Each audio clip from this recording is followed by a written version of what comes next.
puisque si c'était le cas, ce serait simplement l'environnement. Le paysage, c'est une relation qui demande spécifiquement qu'existent non seulement des êtres humains, mais des êtres humains qui regardent cela en tant que paysage. En tant que paysage. Parce que le fait est que tous les êtres humains ne regardent pas leur environnement en tant que paysage. Les Européens, comme nous venons de le voir, n'ont commencé à le faire qu'à la Renaissance. Et comme nous sommes les héritiers des Européens de la Renaissance, maintenant, pour nous, l'environnement, tout environnement peut être du paysage.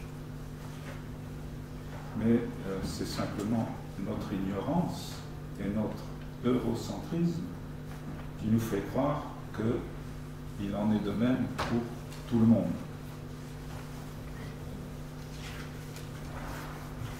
Un peu d'histoire, un peu d'anthropologie nous apprennent très vite qu'il n'en va pas ainsi. Puisque, avant une certaine époque, aucune société humaine ne regardait son environnement en tant que paysage. Et puis, cela s'est produit dans une société, la Chine, puis dans une autre, l'Europe.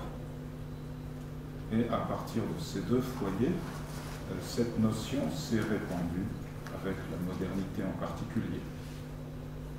Alors, pour éviter les discussions oiseuses, c'est-à-dire les discussions qui n'en finissent pas, il faut que cette question soit balisée par des critères précis. J'en ai empiriquement sélectionné 7, qui sont les suivants par ordre de discrimination croissante. D'abord, il faut une littérature orale ou écrite qui chante la beauté de l'environnement. C'est une esthétique. 2, il faut une toponymie qui marque la beauté de certains lieux. Par exemple, en français, Bellevue, Mirabeau. En portugais, Belo Horizonte, ou des choses comme ça, des lieux comme cela. 3, il faut des jardins d'agrément, c'est-à-dire des jardins qui témoignent d'une certaine quête, recherche de la nature. 4, il faut une architecture aménagée pour jouir d'une belle vue. Ça, particulièrement vis-à-vis des Romains, c'est un critère important. Parce qu'on discute beaucoup de savoir si les Romains avaient ou n'avaient pas le sens du paysage. Mais dans les élites, dans les couches les plus fortunées de la société romaine, qui avaient ces superbes demeures que l'on appelle des villas, eh bien, même dans des sites remarquables, on voit que les ouvertures sont tournées vers l'intérieur, vers l'atrium, et non pas vers l'extérieur, vers le paysage. Ça, c'est quand même, ça pose une question. On peut voir aussi qu'à la Renaissance sont apparus des balcons. Le balcon, c'est pour pouvoir sortir un peu et voir mieux dehors, etc., etc. Bon, il faut des critères architecturaux. 5, c'est-à-dire que ça devient de plus en plus discriminant. 5, il faut des peintures qui représentent l'aspect sensible de l'environnement, c'est-à-dire pas des cartes, des peintures de l'aspect sensible de l'environnement. 6, il faut un mot ou plusieurs mots pour dire paysage. Alors ça, ce critère est très discriminant, mais il y a encore des gens pour discuter, pour dire en latin il y a déjà des mots. Moi je ne suis pas d'accord, mais pour que la discussion ne s'éternise pas, il me fallait un dernier critère. Celui-là, il est tout à fait imparable. Le critère numéro 7, c'est il faut une réflexion explicite sur le thème du paysage. Une réflexion explicite sur le thème du paysage. Et ça n'apparaît dans l'histoire humaine qu'en 440. C'est un traité chinois sur le paysage. Ça n'existe pas dans la littérature latine. Alors, si ces critères ne sont pas satisfaits, je pense qu'il est abusif de parler de paysage pour les gens concernés, pas pour nous, pour les gens concernés. Parce que, dans ces cas-là, le mot paysage, en fait, c'est nous qui l'employons, nous, Européens modernes, qui l'employons pour exprimer nos propres problèmes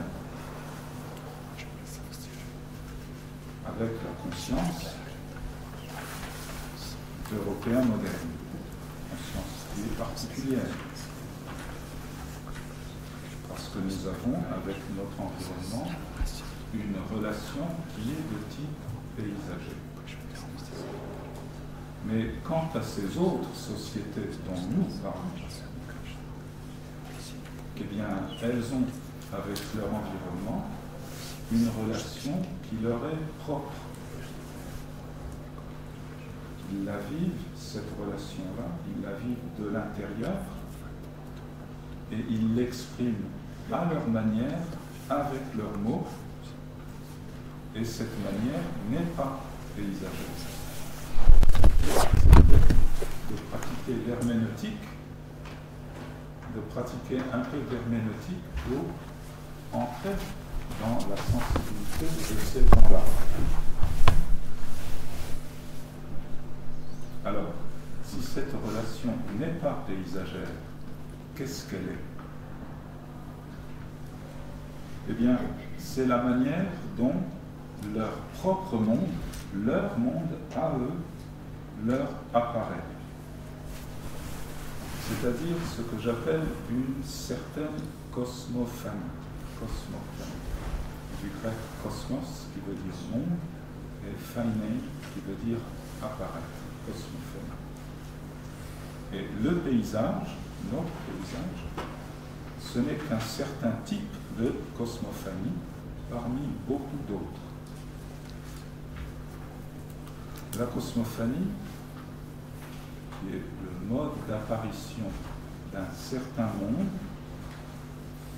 ça n'est pas simplement une invention de chercheurs en sciences humaines d'aujourd'hui. La cosmophanie, c'est ce qui, au niveau ontologique de l'humain, le niveau ontologique de l'humain suppose des systèmes symboliques et des systèmes techniques que l'on ne trouve pas dans le monde animal. Et bien entendu, suppose aussi des écosystèmes. Ça, nous l'avons en commun avec les animaux. Si l'on est au niveau ontologique du vivant, qu'a étudié en particulier le biologiste, le grand biologiste allemand Jakob von Uexküll, qui est l'un des pères de l'éthologie. Donc, à ce niveau ontologique, le niveau ontologique du vivant, c'est la différence entre ce que Uexküll appelait Umwelt, c'est le monde ambiant propre à une certaine espèce,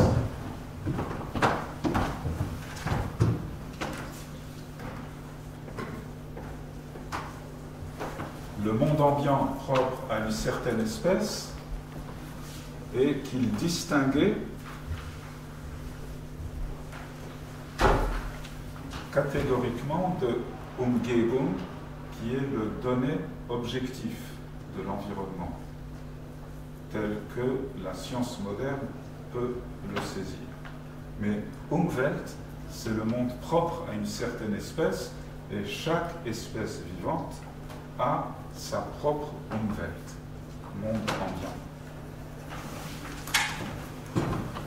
Umgebung, c'est la même chose pour toutes les espèces, y compris pour les êtres humains.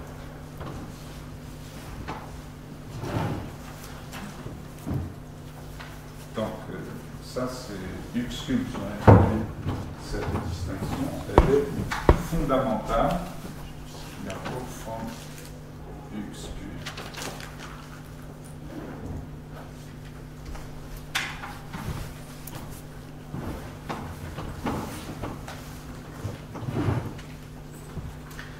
Notre espèce, en tant qu'espèce animale, c'est Homo sapiens, a sa propre Umwelt.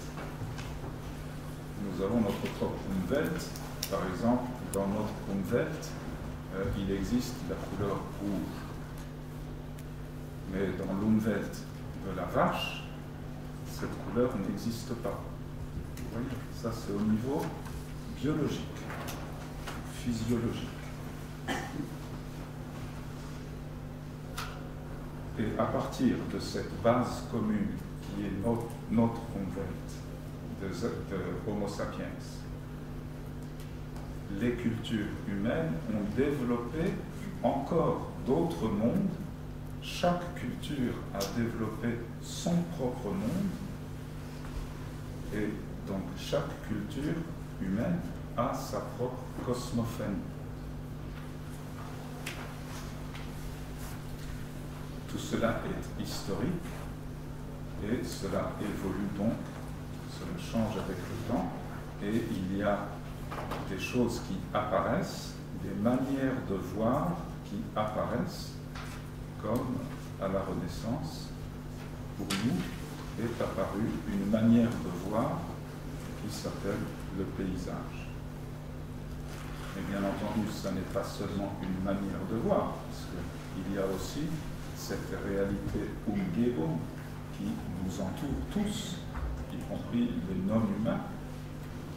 Donc c'est cette relation à Umgebung qui est typée par une Umwelt, dans le cas des espèces vivantes, et par une Welt, comme disait Heidegger, que vous connaissez mieux que moi, puisque vous êtes philosophe. Vous savez qu'il disait que l'animal est pauvre en monde, Weltarm. L'animal est Weltarm, pauvre en monde.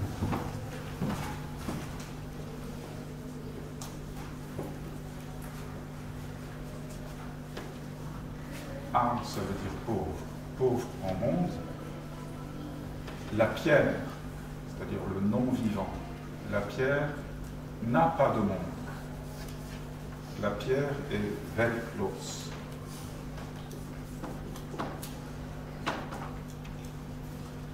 La pierre est weltlos, l'animal ou le vivant est weltarm, et l'humain, il est weltbildet.